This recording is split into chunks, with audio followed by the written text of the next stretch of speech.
Breaking news, a senior White House official says the U.S. is looking to put North Korea on a list of state sponsors of terrorism.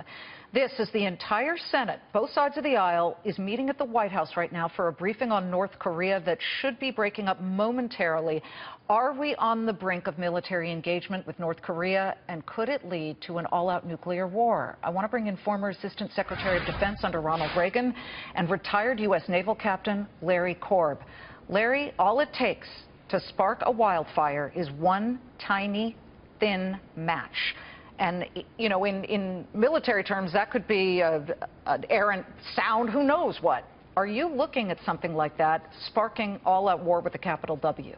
Well, I think we have to be careful of the rhetoric, and I think the Trump administration is finally getting its act together.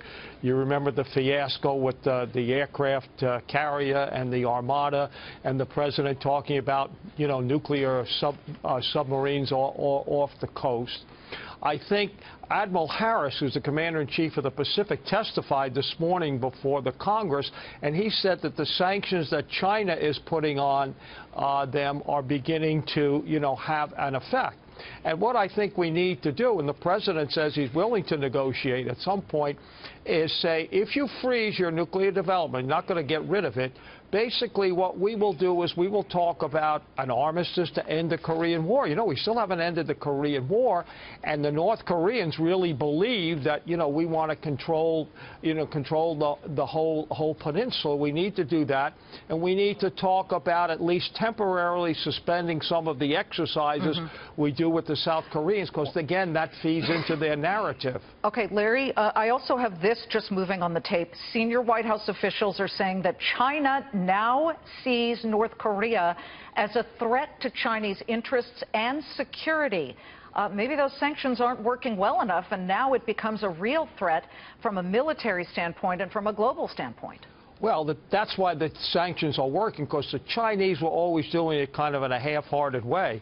But when they say that, they're going to get much more tougher on them.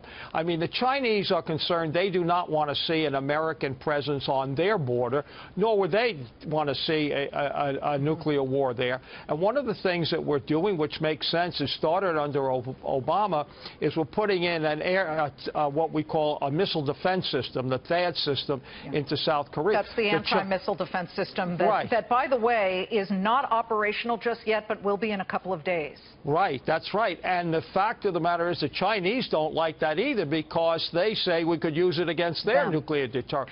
So I think we're getting the things together. And as I say, it took a while with some of these contradictory statements, but I think we're finally sending the message that we need to. And this thing about putting them on a sponsor of terrorism, that's not good. That'll feed again into their narrative that we're out to get them. But this China headline makes me wonder, and people are going to say, Liz, you're such a war hawk. No, I'm not. But is this China giving a verbal green light to the United States to start using some of that heavy artillery that they've moved over to well, now it's in the Philippine Sea, within 2 hours of striking distance, as far as the USS Vincent is concerned, to maybe lob something? Absolutely not. Let me tell you, even if you don't go nuclear there, you're going to have millions of people die because of where the artillery is north of the on Seoul. Not just the South Korean people. There's about 150,000 Americans live there. We've got 30,000 troops plus their families. And even without a nuclear war, you're going to have horrible casualties. No, nobody wants a conflict there. And you know what this reminds me of? When China under Mao got nuclear weapons, people were saying the same thing. Oh, he's crazy, we can't do it.